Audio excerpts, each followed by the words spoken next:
জয় হিন্দ বন্ধু বান্ধৱীসকল।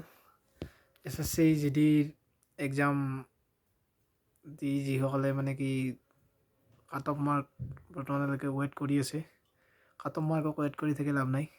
ফিজিকেলৰ কাৰণে তৈয়াৰী কৰি দিয়াটো ভাল, যিহেতু জুনৰ 15 বা 20 তাৰিখৰ ভিতৰৰ পৰা ফিজিকেল ষ্টাৰ্ট হৈ যাব আপোনালোকৰ।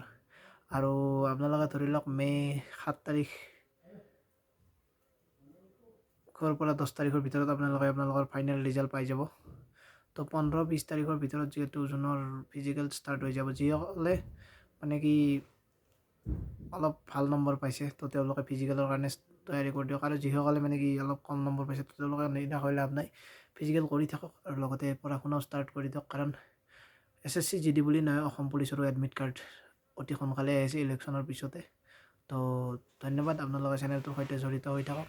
মই আপোনালোকক ইনফৰমেশ্যন দি থাকিবলৈ চেষ্টা কৰিম। নমস্কাৰ।